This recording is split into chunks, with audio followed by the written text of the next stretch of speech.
help me understand, because nobody's telling me what's going on. No, like nobody's actually telling me about the disease or the illness I have. Nobody tells me about my prognosis. And most importantly, all I know is I have to get surgery to cut it out.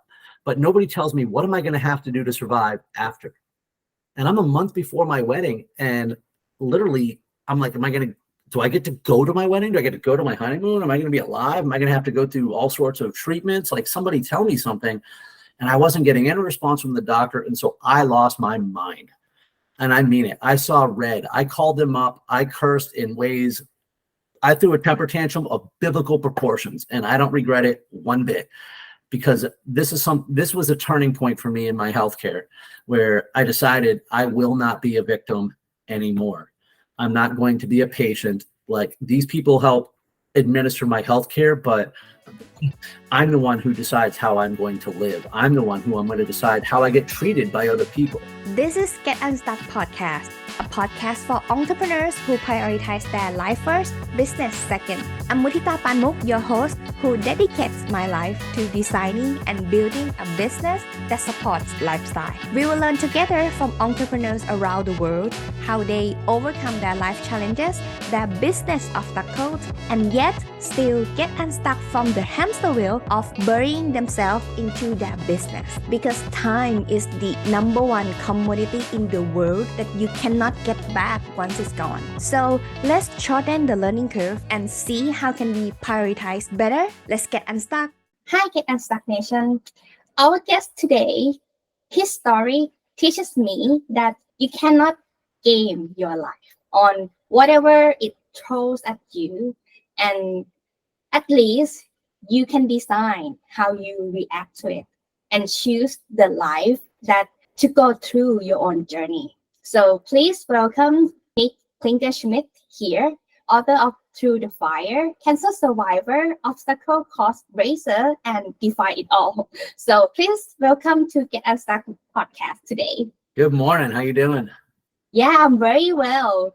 So yeah, I think your story inspired many people already, and your book, I haven't read it yet, to be very honest, but I already scanned through and done some research about you, and I'm like, wow, this guy he's a normal guy who is just show example that you can do everything. And I'm like, okay, today I'm gonna talk to him, and I just really want to know how he developed that mindset. So I'm very honored to talk to you today, Nick. I'm very honored to be here, so I'm excited. So how everything happened, let's say how this journey started even. So, something that I like that you just said right off the bat, though, is that you said he's a normal guy who's gone through this. And that's something that's important to me. And I try to go out of my way. Even on a lot of my videos, I show videos of me failing obstacles. I post my bad run times, because I don't want anyone ever to look at me and think that I'm doing something that they can't, because my circumstances aren't unique. I've been through a lot only because I've been through a lot of different things. Cancer is not that unique. It's not. Once you've been touched by cancer, once you meet somebody, once you have it yourself or a family member, you kind of see that it's everywhere. The same thing with diabetes. I've been in multiple car accidents. You've been in a car accident yourself. These things are very common. They happen to a lot of us. I just have a very eclectic story because I've had a lot of different things happen to me. And, as I reflect back, it really started when I was just, even as a child, just a few things that, I almost drowned when I was 7 years old at the beach, just literally standing behind my father at a drop off, and he didn't know I was there. I was taking on water before he realized. When I was 19, I got meningitis. Everyone thought I was dead. Literally, I grew up on an island, and weeks later, after I got out of the hospital, I was walking around and I would see people that I knew who thought I had died. So these things began to accumulate over. And when I was 19, I was in another car accident. I was in my first car accident, actually. I was hit by an 18-wheeler, ejected out the rear window of my Jeep Cherokee as it flipped over front to back. And I was ejected about 30 feet away from the car.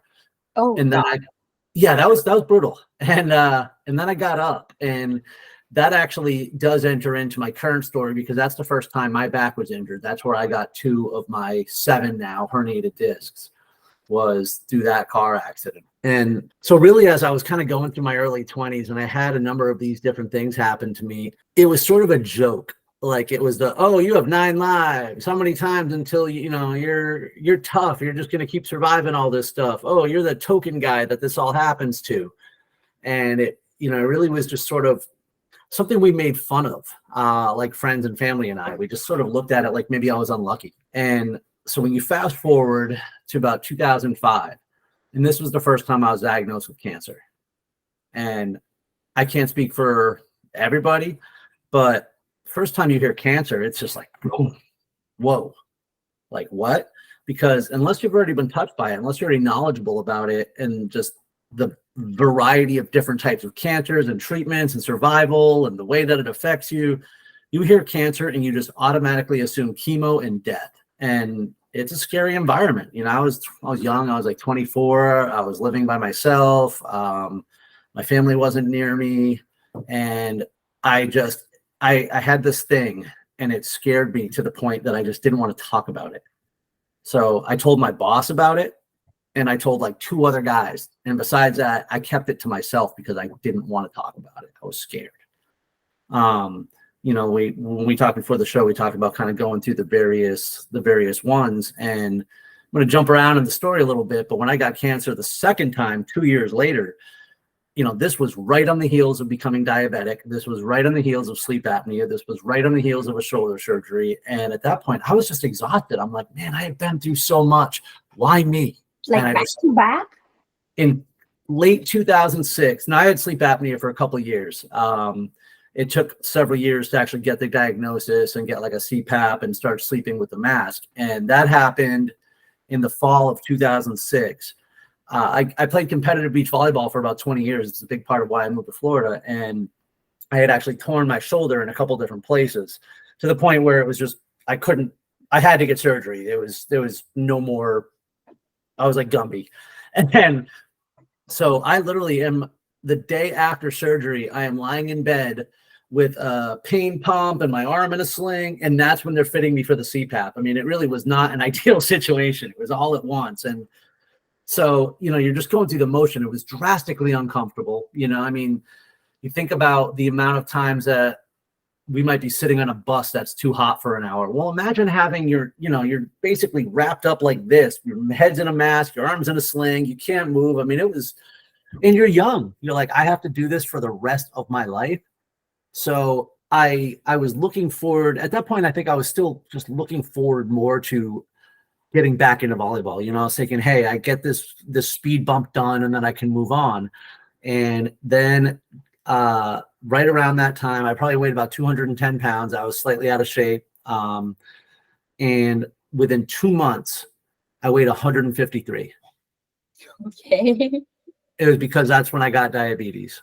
Oh. And I just started dropping weight. And I had to pee every 30 minutes. And I mean, all night, anywhere. I couldn't leave the house without knowing where the nearest bathroom was going to be. It was just constant. And of course, on top of this, I drink a lot of water to begin with. And now you're just thirsty all the time. Can't go anywhere without water. You're exhausted all the time. So all these things pounding on top of it. And when I hit 153 pounds, like I looked like a kid wearing his dad's clothes. My cheeks were kind of sucked in, everything didn't fit. And I was married at the time, and my ex-wife, her dad was a diabetic, and she knew what was going on. I didn't. I don't know. I excused everything. I'm like, well, I'm losing weight, but I'm eating better. And now I'm doing rehab, so I'm starting to move, and all these different things to sort of explain away the symptoms, until finally I went into the doctor and they put me right into ICU. I spent 3 days in the intensive care unit down here in Tampa with a blood sugar of over 800.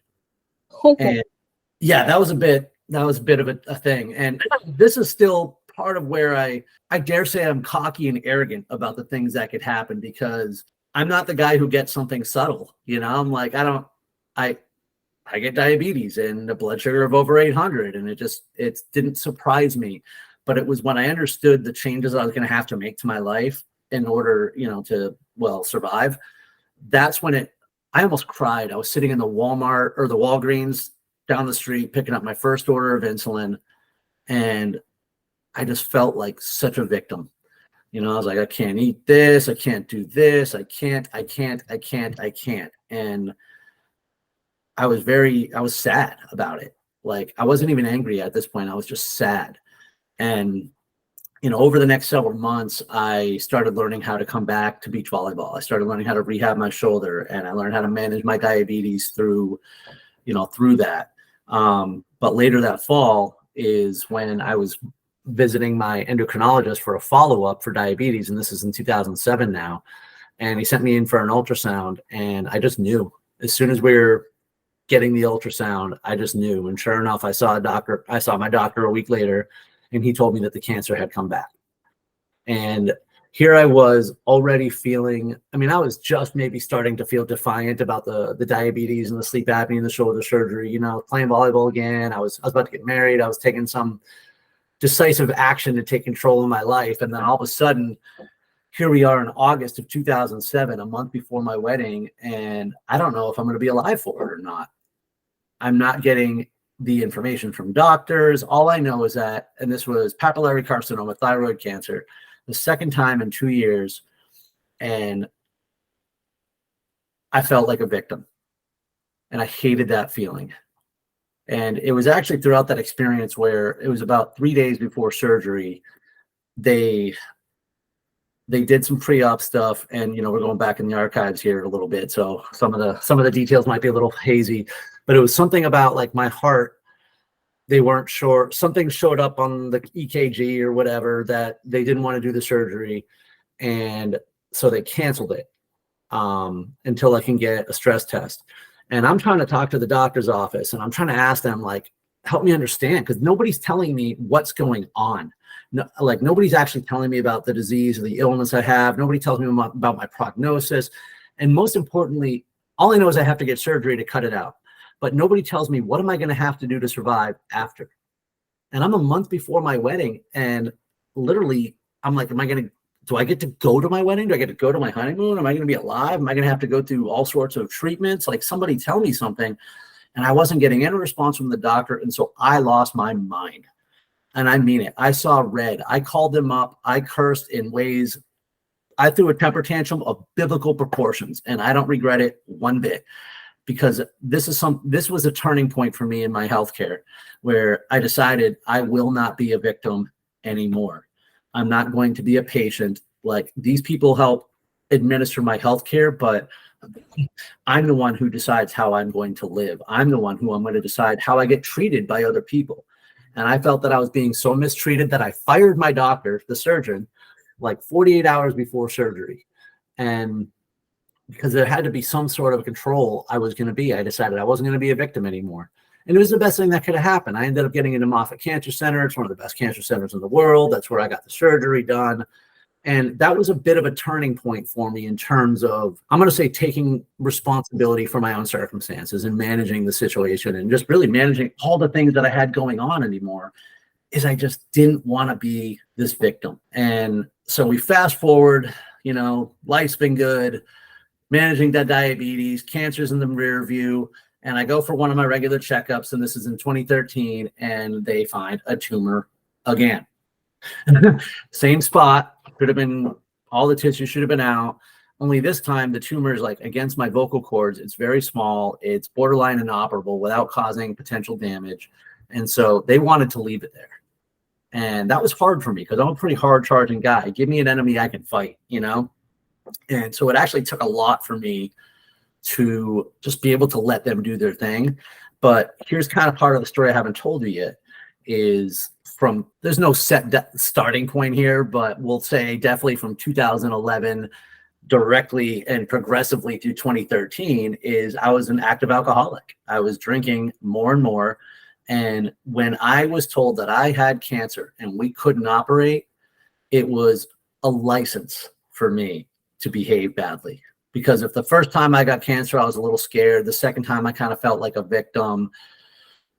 The third time, I was happy to have an excuse, because I was well into the throes of alcoholism, and it was everything I needed to be able to drink and tell everybody to leave me alone. So there's actually a perspective that I like to share with some people sometimes. I say that cancer saved my life, because when I got cancer, Like I said, the gloves were off. I didn't try to hide it. I just went full board. And thankfully, because less than a year later is when I finally got sober. And if I was not sober when I was there, I'm just jumping all over the place. I understand, but my mom died in 2015, and that was something that was not easy for me to handle. And I firmly believe that if I was still drinking when that happened, I would have drank until I died. So when I got cancer in 2013, it helped me speed up the process to which I finally found my way into recovery and was able to move past that. So when we kind of moved finally down to 2016, when I got cancer for the 4th time, this one was different too. This wasn't in the thyroid. This wasn't in the neck. It was in the back of my head. It was found during a massage of all things. You know, I'm getting a massage one Thursday afternoon and she's like, "Hey, what's that?" And I'm like, "Great." I just knew.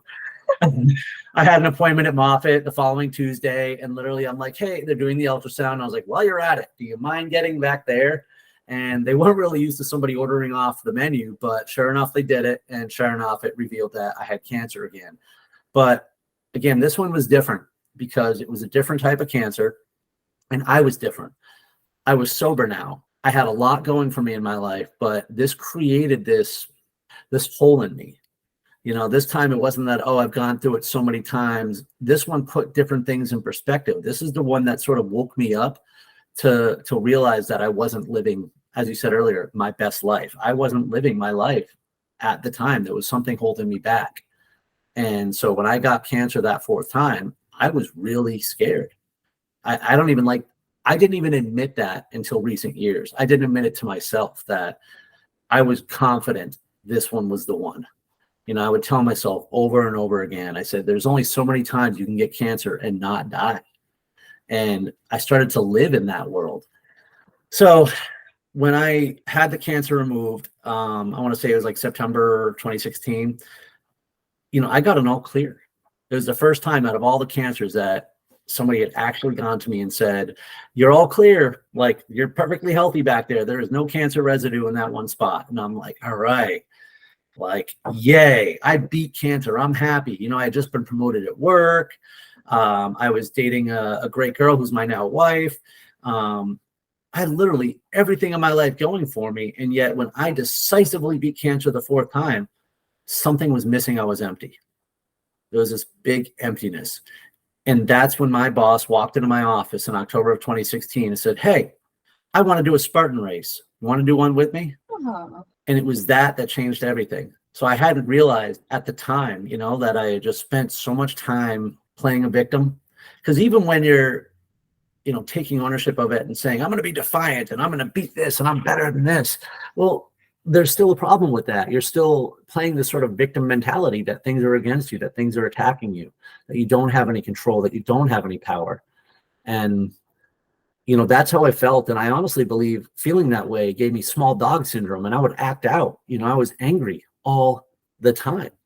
The littlest things, like I would pick fights with random people, not physical fights, just things to express my anger. And so that really was a life-changing moment when he asked me to do that race with him that day. And of course, my response to him was, no, hell no, absolutely not. I have no interest in doing this. I'm like, running 8 miles, 10 miles, trail run? And to do this with obstacles? Hell no. And to train, get up in the morning, like 5 a.m. and run before work? I had no interest in being that uncomfortable.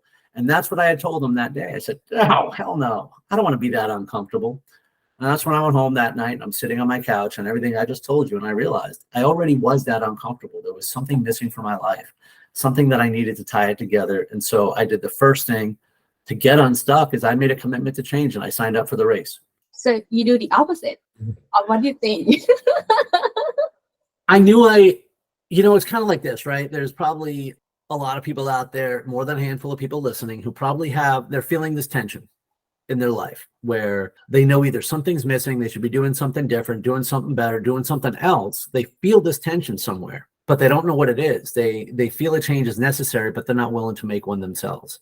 And, you know, a lot of times when you want to look back or you want to look at your situation and you say, "Here's my life and my life isn't going the way I want," you have to make a decision or accept the fact that you're probably the problem. My way wasn't working. I had all these other things going, but if I didn't fill that vacuum, if I didn't find a purpose, find some sort of a connection, I'm an addict. All right. Bad behaviors are going to fill that void over time.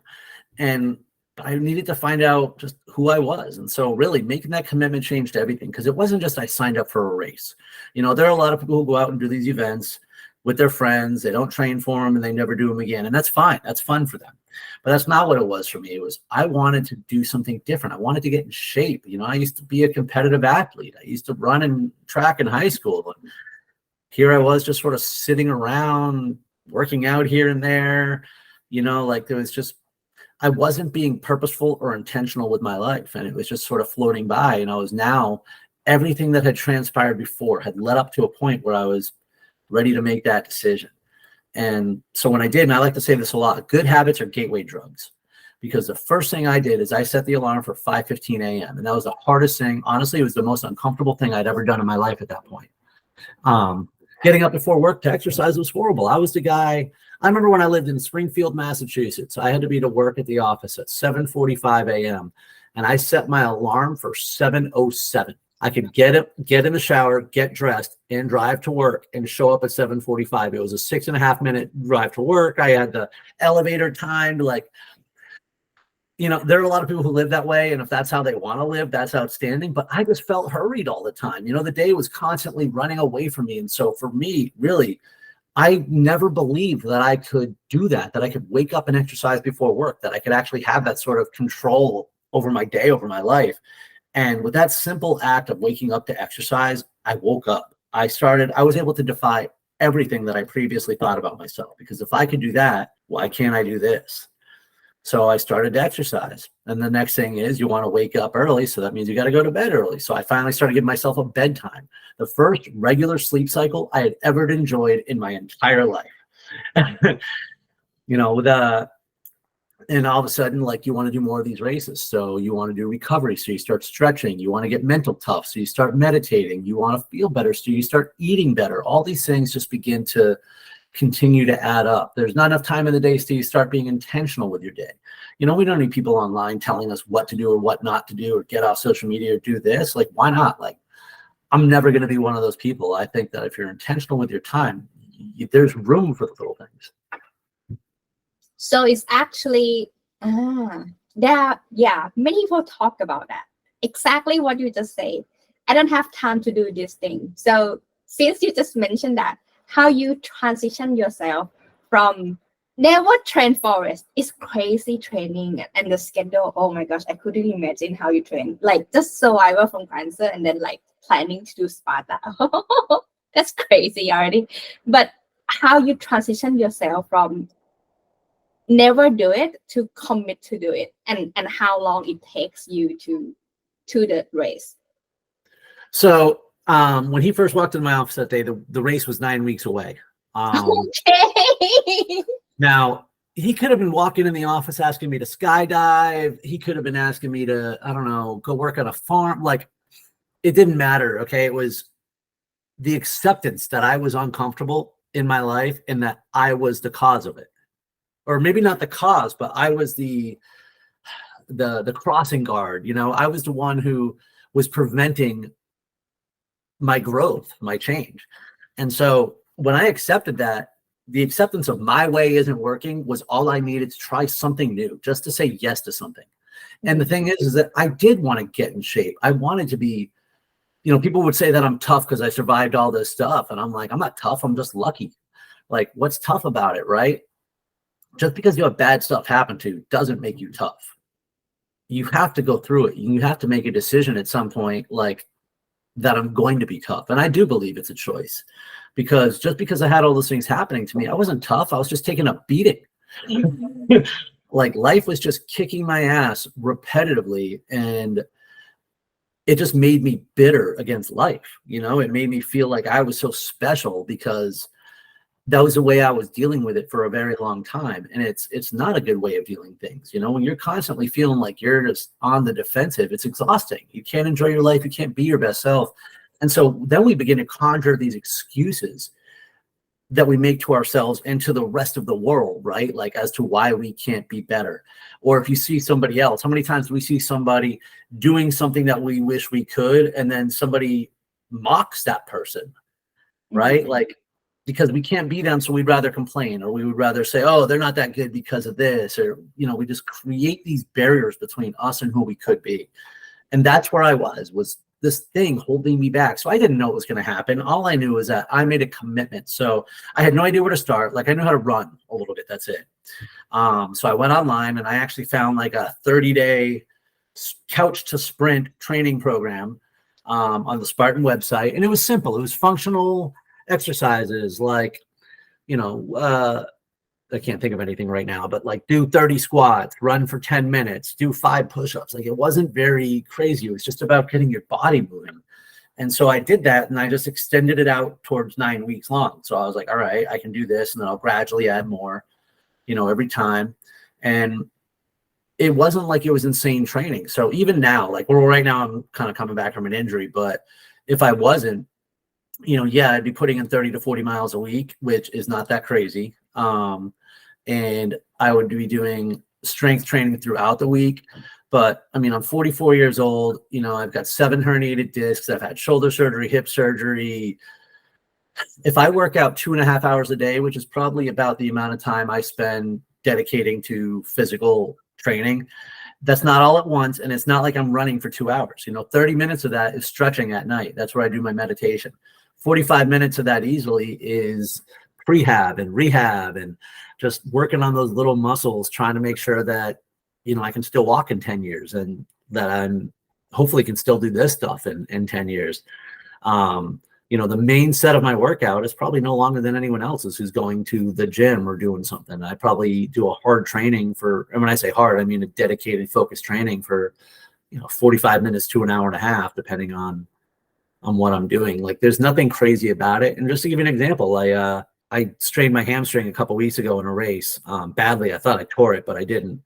And so I couldn't do anything for a couple weeks, and I want to start moving again now, but it's only been a few weeks. So, you know, I ran for a whole 20 minutes this morning at a 14-minute pace. Tell me you can't do that. Of course you can. Like, we can't go for a 10-minute walk, a 15-minute walk. So I'm now gradually, slowly getting back into it, and I'll build upon that. But that's all it takes, is that first decision to do something different for yourself, and then the first action. You had a hip surgery as well? Yes. Around 2013. Actually, that was when, so I tore it in 2012 playing volleyball, playing beach volleyball. It was like a cool night in October. I had gone down to pass a ball, and I really hadn't warmed up enough. And so in my labrum in my hip, it was pretty painful, and ended up having to have it repaired. And that's kind of what I say is, like, when I'm recovering from that is when I had nothing left to do but drink. And that's kind of when I think I made my final push into it. How long did it take from you to come back to walking and to running? Well, I wasn't running back then. Back then, I just got fat. Yeah, because I am in your place right now. So the time that I mentioned to you that I had a car accident, so I got a hip fracture as well. Yeah, so I couldn't walk for like 3 months, and then like we'll walk with the crane for like another 3 for, let's say, it on and off. Like, I still had some pain, but right now I'm getting better. Like 1 year later, I'm already getting better, coming back to able to do some weight training. So what I discovered is that I need to build the muscle to support the legs. If not, it still have a lot of painful feeling that it's not going anywhere unless I build the muscle. Like, if I'm not building any muscle to support it, it's still causing the pain. So that's the only way out. Like, that's what I discovered so far. But just want to know your experience. Yeah, no, my recommendation for you is if they gave you rehab exercises, to do them every single day as often as they tell you. That's something I definitely wish, going back in time, that I didn't understand enough back then. You know, like when someone tells you, hey, you do this 100 times and it's going to fix your shoulder, you're like, no, it's not. And I made that exercise up. But over time, when you begin to realize, now I wish I had done those things, because partly, 7 discs on the left side, I'm like this. And so I do wish I had put more, when my thing is, I get hurt, I rehab, I get strong enough to resume, and then I just move on. But if you don't keep up those certain micro strengthening exercises, like, the body's just going to fall over itself. So now my thing was a torn hip. It wasn't like a fractured. So I don't know as far as a return is concerned, and I wouldn't want to give terrible advice. I know this, though. I haven't had a day without pain in 25 years. I know how since my first car accident, there hasn't been a single day where I've had a pain level less than 6. And because there also comes a point where you just got to make a choice on what are you going to let hold you back and not. And so, yeah, when you're physical training against things that kind of hurt, sometimes it hurts worse. But also, now that I know what I know, when I'm training all the things that I'm supposed to train. So I should be taking pressure off of that pain, because I'm still doing the rehab part too.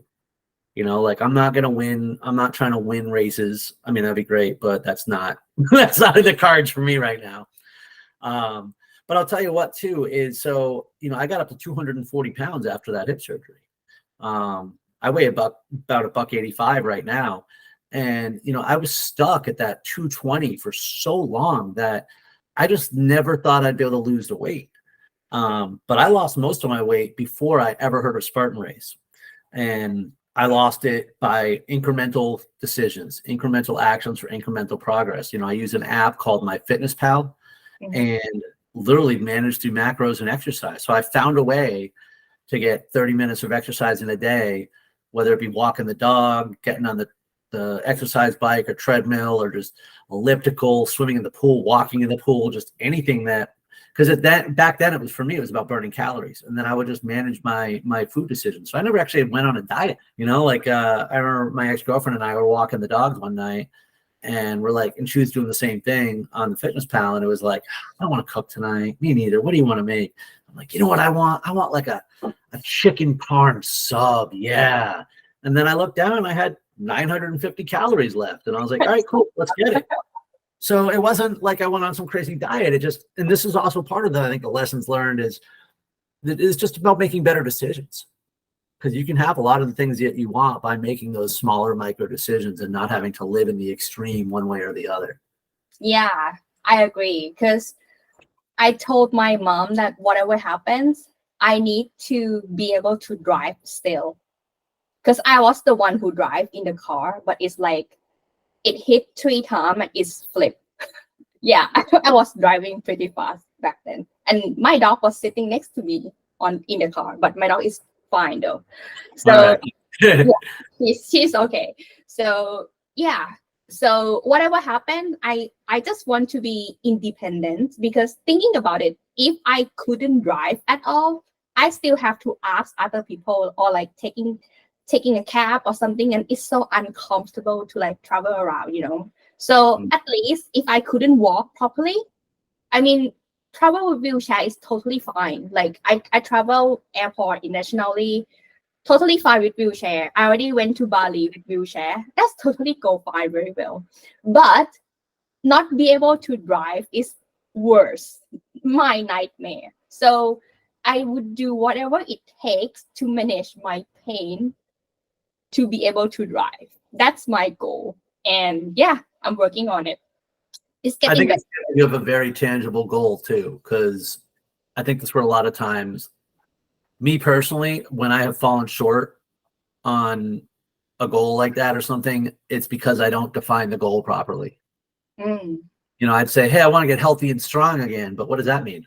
Right? Like, so I like it that you said, I want to be able to drive, and therefore, whether you can or you can't, and then you're able to assess what's left. Like, all right, well, it still hurts, so what can I do to fix this? But when you don't know where you're going, you'll never figure out how to get there. Yeah, but it's so annoying, because every time, like in the very beginning, like those months after surgery, it's hurt differently. And I'm a kind of person who, like, how to say that? I have anxiety, and I always track my symptoms every time. And I would always like went to see doctors with very detailed describe, and they say, "Oh, but your bones looks fine in the X-ray." When we started on that.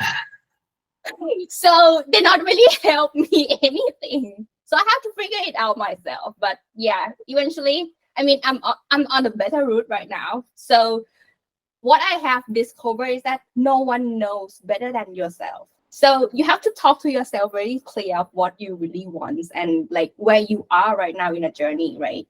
I think something that's important, and this is something that's helped me. So, like, I said earlier how the first milestone for me was when my boss invited me to do a Spartan race, and I made a commitment. And the next couple of years, I started seeing the changes in my life. I started seeing how people treated me differently in a positive way. People started telling me how I was inspiring to them. I wasn't making videos back then. I would just kind of share bits and stories of my journey, but mostly it was me talking trash against my adversity. So if I'm like, hey, I did this race, it's more like, screw you, cancer, see what I did. But when I wrote my book, now I started writing it in probably 2018, late 2018. I wrote it, I journaled. That's what it was. It was a journal, like I journaled a lot of my workouts, of my races, and the impact of the races, and the things I focused on certain races. And these obstacle course races, like there's elite people who run for money, all right, and medals, and then there's the age group competitors, and that's usually where I races in the age group. But I'm a middle of the packer. Sometimes I do a little better. I'm not taking home any extra medals. That's not why I'm out there. But these races present a unique opportunity to inspire yourself every time. Sometimes it might be the first time you beat an obstacle that you've never beat before.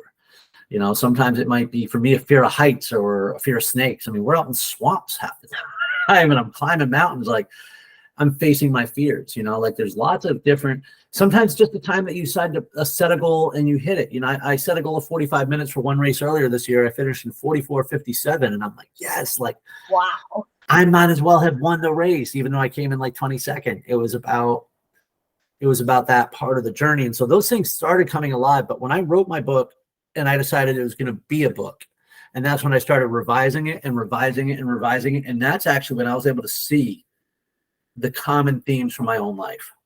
When I was able to see the lessons and actually derive the lessons.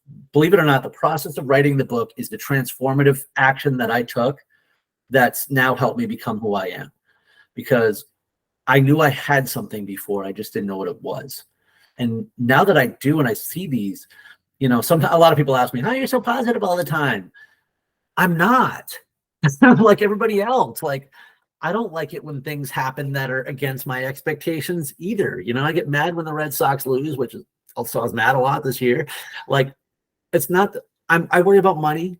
I worry about health. I struggle, but I do make a choice to look at the positive. And I look at a lot of obstacles as opportunities for me to overcome. Like when you accept that life isn't, whoever said it was supposed to be easy? Whoever said we weren't supposed to endure pain? Like, this is the Diabetes Awareness Month. And so I made this video, you might have saw it, the one where I'm just doing a bunch of obstacles. Well, that's a bunch of them, but I saw somebody comment on an NFL quarterback who's a diabetic, and they made some comment about how he shouldn't be doing that because he has to check his sugar too often, and that would be bad for his skin. I mean, that's the absurdity that somebody would say, why that person can't be the best version of themselves. And whoever said that we were supposed to be born and live in a bubble? So I hope I'm wrong. But what if you never not experience pain from that leg again? Does that mean you'll never drive again? At some point, you're going to make a decision to live with the pain, because we can lie around and be in pain, or we can live our lives in pain. So I made a decision, and I do constantly. I lean into it. It's hard being a diabetic endurance athlete, but you know what? It's just hard being a diabetic. So why don't I add the other part and have fun? Why don't I challenge myself to live my best life? Like, whoever told me that everything had to be sunshine and roses? Yeah, 100%, 100%. Yeah, I have nothing to say because I wouldn't choose pain. Because the time that I feel pain, I couldn't even walk. I even have to. Well, you're also not there yet. This is pretty fresh for you. Give it time. Like, I'm not saying you're gonna get in a car accident and go do burpees. Like, It's okay. I mean, like I told many people that like don't drive fast and don't drive when you feel like sleepless or something. Because I work in the US time zone and I live in Thailand right now, so my sleeping is like different than others. Have to be very cautious when you drive.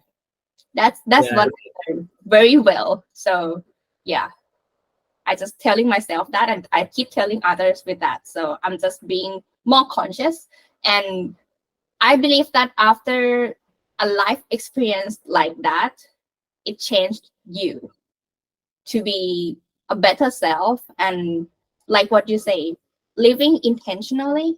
I don't know if you find your purpose or if you decide your purpose, but I decided that my purpose is to overcome every obstacle and inspire others that they can too. And so now, I lost my job a month ago, and I literally looked at it as, okay, here's something else that I get to overcome now. Here's something else that I can do and show others that they can too. The things we talk, obstacle course racing is a lifestyle for me. And that, like I said, there's people who it's a hobby for, and that's outstanding. But for me, it's a lifestyle, and it extends beyond the course. The same life lessons, the same discipline, the same purpose, understanding why I'm doing what I'm doing. These are the things that carry through, that build resilience in all aspects of your life. Like, building resilience is building resilience. As long as we're training our mind to be more resilient, that applies to whether or not I'm trying to hold on to a rope for 5 more seconds, or just trying to hold on to my sanity while I'm trying to make some money for 5 more seconds. The biggest aspect, I think, is I had to get out of that victim mentality, because you're not building resilience when you're saying, make it stop, make it stop. That's not building resilience. That's just being a whiner. And we're all entitled to those moments. Don't get me wrong. I still get them. Like when I hurt my leg a couple weeks ago, that day I was really mad. And I mean, really mad. So I began to accept the situation over the next few days, and then look, what is my best path forward? And I think a lot of times, I set goals in terms of races and stuff like that, but it's important to remember that races are not my goals. Those are just the tactical things that I do. My purpose, my goal is to overcome every obstacle and inspire others that they can too. So for me to have to bow out of a race, well, now I have an opportunity to overcome a hamstring strain and financial difficulties and other things in order for me to get back, because that's my why. That's why I do it. If it was just about the races, that would be outstanding. But like, why would I put myself through all that suffering if I didn't care that much? In case anyone want to follow your work, follow your journey, or want to work with you, where can they reach out to you then, Nick? All right. We mentioned this earlier. I am posting every day on almost every social media channel at Stride Motivation. That's Stride Motivation. And you can also find me on stridemotivation.com. I am actively seeking opportunities for keynote engagements, as well as coaching for remote sales professionals. So anyone who interested to work with Nick or want to follow Nick, though, links in the description below. So thank you so much for inspiring all the Get Unstuck Nation here today, Nick. Thank you very much. I hope you have a speedy recovery. Thank you. I hope this episode inspires you wherever you are in your entrepreneurial journey, so that you can have your business that supports your lifestyle. Get a show note at getunstuckmethod.com/podcast. Review what we have learned together today and start implementing right now. See it by yourself. The result of your consistent action are worth it. You deserve the freedom to enjoy your life. Until the next episode, let's get unstuck.